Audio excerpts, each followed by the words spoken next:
بكماله كشف الدجى بجماله حسن جميع خصاله صلوا عليه وآله صلوا عليه وآله جسے چاہ در پہ بلا لیا جسے چاہ اپنا بنا لیا جسے چاہ در پہ بلا لیا جسے چاہ اپنا بنا لیا یہ بڑے کرم کے ہیں فیصلے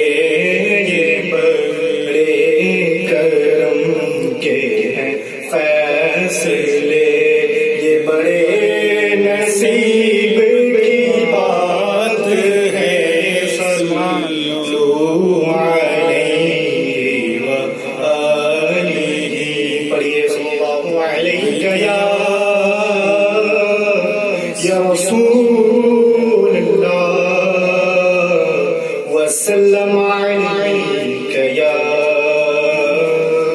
حبیب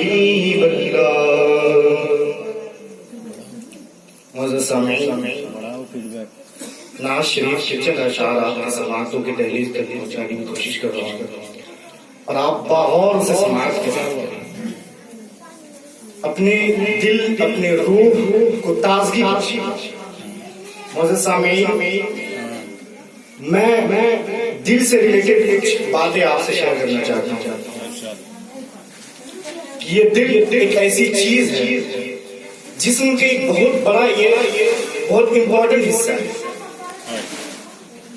یہ دل اگر صاف ہے تو آپ دنیا و آخرت میں کامیاب دنیا و آخرت کی کامیابی آپ کی قدم چھوڑ یہ دل بہت ہی امپورٹنٹ دیکھیے آپ اپنے جسم کو ٹیکنالوجی اور اپنی کاوشوں سے اپنی کوششوں سے سکون پہنچا سکتے ہیں اس کو تسکین دلا سکتے ہیں لیکن ایک دل ایسی چیز ہے جسے آپ ٹیکنالوجی اپنی کوشش سے سکون نہیں دلا سکتے جیسے کہ آپ گرمی کا موسم آ رہا ہے آپ کو گرمی میں بہت دقت ہوتی ہے پسینہ بہتا ہے بہت ہی گرمی ہوتی ہے تو آپ کیا کرتے ہیں ٹیکنالوجی دیکھیے کہ آپ اپنے گھر میں اے سی لگاتے ہیں آپ اپنے گھر کو ایئر کنڈیشن بناتے ہیں تاکہ آپ کے جسم کو سکون حاصل آپ کے جسم کو تسکین ملے تو جب آپ اپنے جسم کو سکون پہنچانے کے لیے ایئر کنڈیشن روم بناتے ہیں آپ اس میں جاتے ہو سوتے ہو آپ کا پسینہ سوکھ جاتا ہے یا پھر آپ فین کے نیچے ہوتے ہو جو جن کی حیثیت نہیں ہوتی ہے بھائی جو اے سی لگائے وہ فین کے نیچے سوتا ہے تو اس کے دل مطلب اس کے جسم کو سکون پہنچتا ہے لیکن دل ایک ایسی چیز ہے دل ایک ایسی چیز ہے جس کو آپ نہ اے سی سے نہ فین سے کوئی بھی ٹیکنالوجی شے سے آپ اس کو تسکین نہیں پہنچا سکتے اگر ایسا ہوتا ہے کہ آپ کا بستر آپ کی بستر بہت ہی آرام دہ ہوتی ہے راتوں رات گزر جاتے ہیں لیکن آپ کو تسکین حاصل نہیں ہوتی راتوں رات گزر جاتے ہیں لیکن آپ کو نیند نہیں آ رہی ہے آپ نے کبھی اس پر غور کیا کہ مجھے نیند کیوں نہیں آ رہی مجھے بے چینی کیوں ہو رہی کیوں بے چینی ہو رہی تو اللہ تبارک و تعالی جو بھی ہمیں پریشانی ہوتی ہے اس کا سولوشن قرآن مجید میں موجود ہے آپ قرآن مجید کا مطالعہ کریں اس میں ہر پرابلم کا سولوشن ہے آپ قرآن پڑھیں تو ان کے مفاہیم کو سمجھنے کی کوشش کریں اللہ سے قرآن اللہ تبارک و تعالی قرآن کریم میں ارشاد فرماتا ہے الا بذکر اللہ تطمئن القلوب. آپ اس کے ترجمہ سمجھتے ہیں؟ اللہ فرماتا ہے دل کو تبھی سکون حاصل ہے، دل تبھی تسکین مل سکتی ہے دل کو جب آپ اللہ اور اس کے رسول کا ذکر کریں. یہ ایسی سے آپ کو سکون نہیں ملنے والا. دل آپ کو کبھی سکون نہیں حاصل ہوگا دل کو. تو اللہ تبارک و تعالیٰ نے فرمایا کہ بندو تم میرا ذکر کرو، تمہارا دل بڑا سکون ہوگا، تمہارے دل کو بہت سکون حاصل ہوگا، تسکین حاصل ہوگی.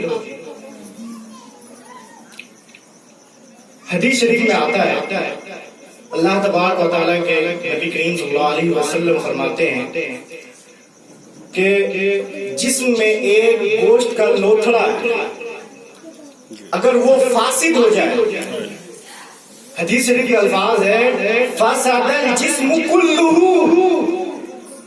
کہ جسم پورا جسم فاسد ہو جاتا ہے، اس جسم کا کوئی مطلب نہیں رہتا.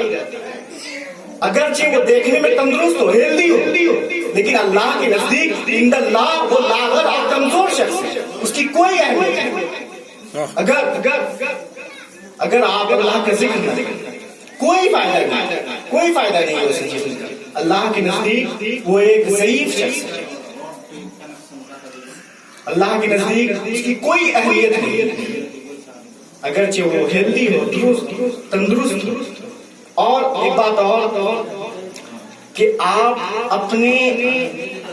آپ جو پیدا ہوئے ہیں اس کے مقصد کو آپ سمجھنے کی کوشش کریں کہ ہم پیدا کیوں ہوئے، اللہ نے ہمیں پیدا کیوں کیا. اچھا یہ بتائیے کہ آپ جو پیدا ہوئے ہیں، اب دنیا میں آئے ہیں، کیا آپ اپنی مرضی سے آئے؟ آپ اپنی مرضی سے تو نہیں آئے. آپ جو دنیا سے جائیں گے، آپ دیکھو گے، آپ کا دیکھ ہوگا، آپ مریں گے، دنیا سے چلے جائیں گے، انتقال ہوگا، کیا آپ کی مرضی سے ہوگا؟ نہیں ہوگا نا. تو جب آپ اپنی مرضی سے آئیں گے، آپ اپنی مرضی سے جائیں گے، تو آپ اپنی مرضی سے زندگی کیوں گزار رہے ہو اللہ کے بندو؟ آپ زندگی صرف اللہ کے حکم کے مطابق گزارو. جب آپ دنیا میں اپنی مرضی سے آئے نہیں، اپنی مرضی سے جانا نہیں ہے، تو پھر دنیا میں اپنی مرضی سے کس زندگی گزار رہے؟ کہہ رہے ہیں کہ ہمیں آزادی ملنی چاہیے. اگر کوئی مولوی صاحب کہہ دے کہ دیکھیے ایسا نہیں کرنا چاہیے، اللہ کا حکم ایسا نہیں ہے. اللہ تبارک و تعالیٰ فرماتا ہے اقیموا الصلاۃ، نماز قائم کرو، وآتوا الزکاۃ، اور زکات دو. اللہ اپنے والدین سے صلہ رحمی کرنے کا حکم دیتا ہے. اللہ تعالیٰ سود خوری سے منع کرتا ہے.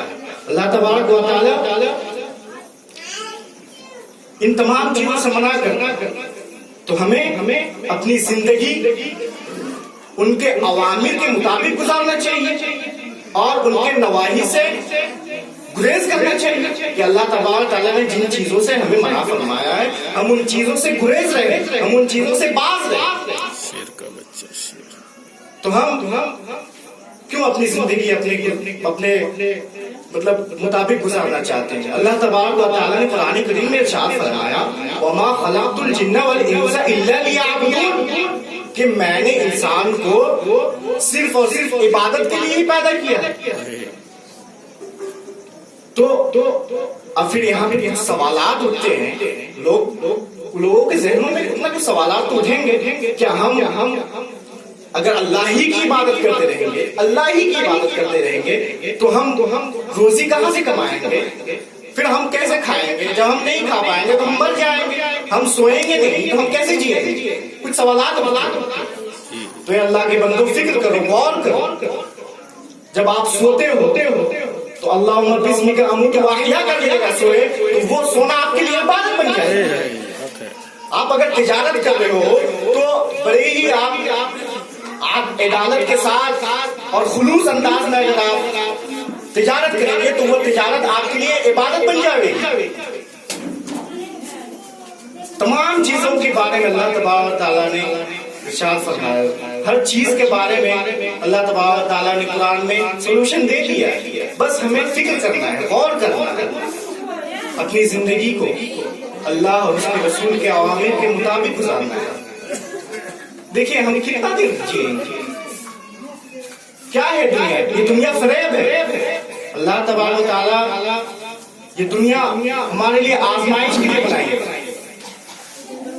اللہ کے نبی کریم صلی اللہ علیہ وسلم فرماتے ہیں الدنیا للمؤمن سجن، کہ دنیا مومن کے لیے کیا ہے؟ قید خانہ. اور قید خانے میں کوئی آزادی ملتی ہے کیا؟ آزادی نہیں ملتی ہے. وہ قید خانہ میں رہتا ہے تو جو قید خانے کے مالک رہتے ہیں اس کے مطابق اس کو رہنا ہوتا ہے. وہ جب کھانا دے گا کھانا کھانا پڑے گا، جب پانی دے گا تو پانی پینا پڑے گا. اس میں تو آزادی نہیں ہوتی نا. تو ہم کیوں آزادی کے طرفدار ہیں؟ اللہ کے بندوں سمجھو، اس بات کو سمجھو اور اپنے زندگی کو اللہ اور اس کے رسول کے لیے وقف کرو. بس یہی باتیں آپ سے شیئر کرنا چاہ رہا تھا. اب آئیے کچھ نعت شریف کے چند اشعار آپ کی سماعت تک پہنچا دوں.